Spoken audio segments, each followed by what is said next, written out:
Have you ever wondered how people kept clean in a world where water itself was sacred? Before showers, before soaps, before running taps, there was a civilization that mastered the art of purity, not through excess, but through balance.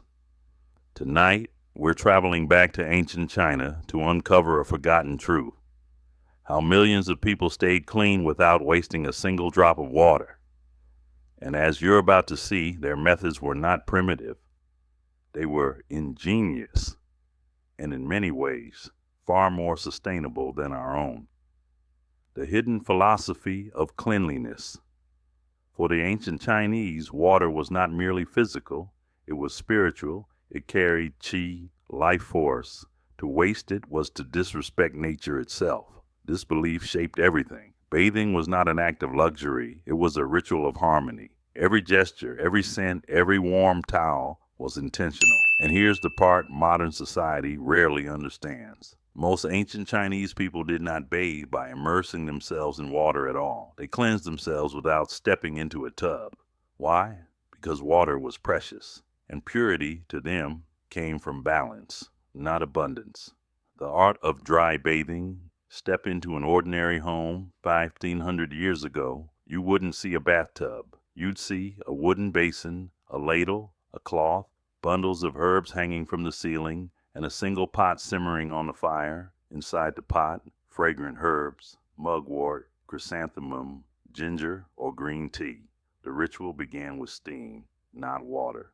A cloth was dipped into the infusion, wrung out carefully, and pressed against the skin, starting at the face, moving down the arms, the chest, the legs. Every area cleaned separately, every wipe deliberate, no splashing, no pouring, no waste. This method wasn't just hygienic, it was medicinal. Mugwort warmed the body, chrysanthemum calmed inflammation, ginger improved circulation, tea killed bacteria and odors. They weren't just cleaning themselves, they were healing themselves. The royal bathing rituals. But what about emperors? Surely they wasted water, right? Surprisingly, even the wealthiest followed the philosophy of moderation. During the Han Dynasty, emperors bathed in warm water infused with flower petals, tinctures of rare herbs, and even powdered jade. But here's the twist: the used water was never thrown away, it was recycled. Gardeners collected it, servants reused it for laundry, monks were sometimes given it to use in temple cleaning rituals. Because wasting clean water was believed to anger the spirits, even royalty bowed to that rule. When bathing became spiritual for monks, cleanliness wasn't physical, it was a path to enlightenment. Some practiced air bathing, standing in the cold morning wind as the incense smoke drifted around the body. Others used earth-based cleansing, fine ash or sand rubbed gently onto the skin, absorbing oil and sweat, then wiped away with a single damp cloth. Just imagine it: a courtyard at dawn, a monk standing still, incense curling upward, purification through silence and breath. No water wasted, no pollution created, only balance. The fragrance ceremony. And then there was the ritual almost no one outside China knows about. During droughts, when rivers ran dry, villages gathered for the fragrance ceremony. Women simmered handfuls of herbs. Men lit sandalwood and pine resin. Children waved fans to spread the scent. The entire village became a cloud of fragrance.